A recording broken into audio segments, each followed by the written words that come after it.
একদম হাত কলমে দেখিয়ে দিচ্ছি। এটা হচ্ছে একজন নারীর কোমরের অংশের মডেল। এই দুটো হচ্ছে কোমরের হাড্ডি, আর এইটা হচ্ছে মেরুদণ্ড। আমরা নিচে চলে যাই। এই ওপরে যে ছোট্ট ছিদ্রটা দেখতে পাচ্ছেন, এটা হচ্ছে প্রস্রাবের রাস্তা, এদিক দিয়ে প্রস্রাব বের হয়। তার নিচে এই যে এই ছিদ্রটা দেখতে পাচ্ছেন, এইটা হচ্ছে যোনিপথের ছিদ্র। এইখান দিয়ে মাসিকের রক্ত বের হয়, প্রসবের সময় এই রাস্তা দিয়েই বাচ্চা বের হয়, এবং সহবাসের সময় এই রাস্তাতেই বীর্যপাত হয়। আর নিচে যেটা দেখতে পাচ্ছেন, এটা হচ্ছে পায়ুপথ, এখান দিয়ে মল বের হয়। এখন আমরা চলে আসি ভেতরে কি আছে। সবচেয়ে উপরের ছিদ্রটা ছিল প্রস্রাবের রাস্তা, তাই আমাদের প্রস্রাবের রাস্তার পেছনে আছে মূত্রথলি। এখানে প্রস্রাব জমা থাকে, তারপর প্রস্রাবের রাস্তা দিয়ে বের হয়ে যায়। এখন আমরা আসবো যোনিপথের রাস্তার পেছনে কি থাকে। সন্তান ধারণ বোঝার জন্য এটাই সবচেয়ে গুরুত্বপূর্ণ। যোনিপথের পেছনে থাকে এই জিনিসটা।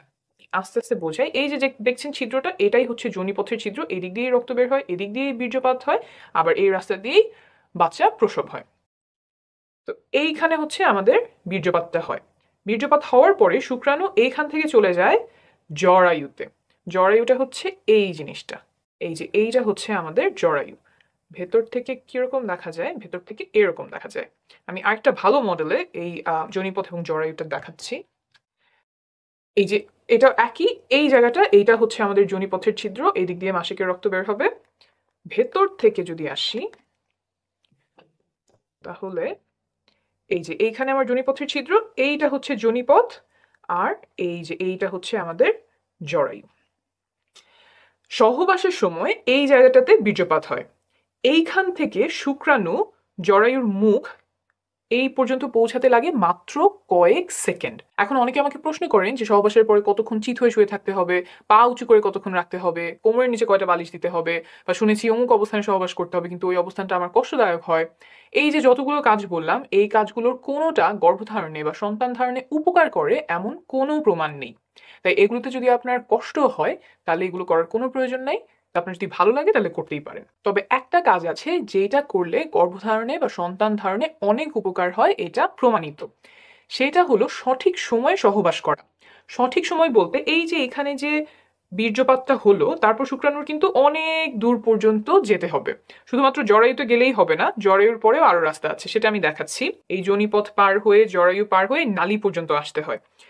এই যে জরায়ুর দুই পাশে যে জিনিসটা দেখছেন, এইটাই ডিম্বাশয়। এইখানে ডিম্বাণু থাকে, তারপর ডিম ফুটে বের হয়ে নালীতে আসে।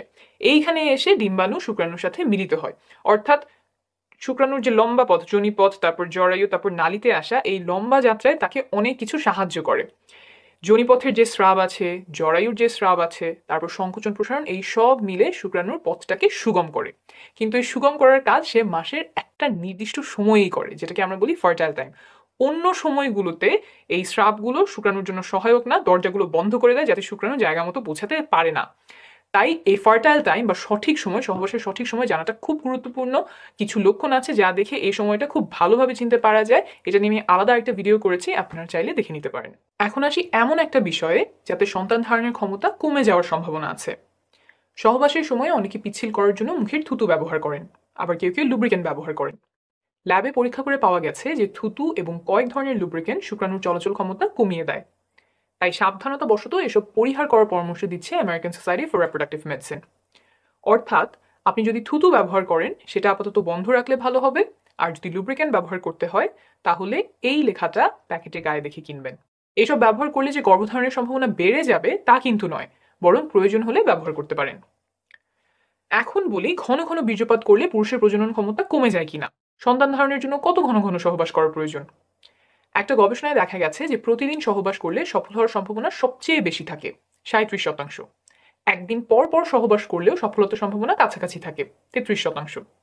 কিন্তু যদি সপ্তাহে একবার সহবাস করা হয়, তখন সম্ভাবনা নেমে আসে মাত্র 15%। অর্থাৎ ঘন ঘন সহবাসে সফলতার সম্ভাবনা বাড়ে। প্রতিদিন বা একদিন পর পর চেষ্টা করলে সর্বোচ্চ সম্ভাবনা থাকে।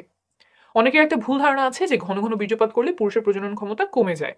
অনেকদিন পর পর বীর্যপাত করলে বীর্য ঘন মনে হয়, সেখান থেকে এই ধারণা তৈরি হতে পারে।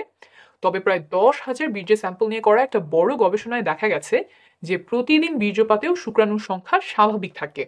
আমি নিচে রেফারেন্স দিয়ে দিব, আপনি নিজেই চেক করে নিতে পারবেন। মোট কথা, প্রতিদিন বা একদিন পরপর চেষ্টা করলে সর্বোচ্চ সম্ভাবনা থাকে। আর যদি ফার্টাইল উইন্ডো বা গর্ভধারণের সবচেয়ে সম্ভাবনাময় সময়টা খুঁজে বের করে তখন ঘন ঘন চেষ্টা করা যায়, তাহলে আরো ভালো। তবে সবার পক্ষে সব শিডিউল মেনে চেষ্টা করা সম্ভব নয়, অনেকের জন্য সেটা উপযুক্তও হবে না। আপনি নির্ভরযোগ্য তথ্যগুলো জেনে রাখলেন, তারপর আপনার পরিস্থিতি অনুযায়ী যেটা ভালো হয় আপনি সেভাবেই সিদ্ধান্ত নেবেন। আপনি যখন বাচ্চা নেওয়ার চেষ্টা করছেন তখন মা ও শিশু সুস্বাস্থ্যের জন্য কিছু নিয়ম মানা আবশ্যক, যেমন ফলিক অ্যাসিড খাওয়া, যাতে করে বাচ্চার ব্রেন আর মেরুদণ্ডে জন্মগত ত্রুটি হওয়ার ঝুঁকি কমে যায়। এসব আমি আরেকটা ভিডিওতে সহজে বুঝিয়েছি, প্রয়োজন হলে সেই ভিডিওটি দেখে নেবেন। ভালো থাকবেন।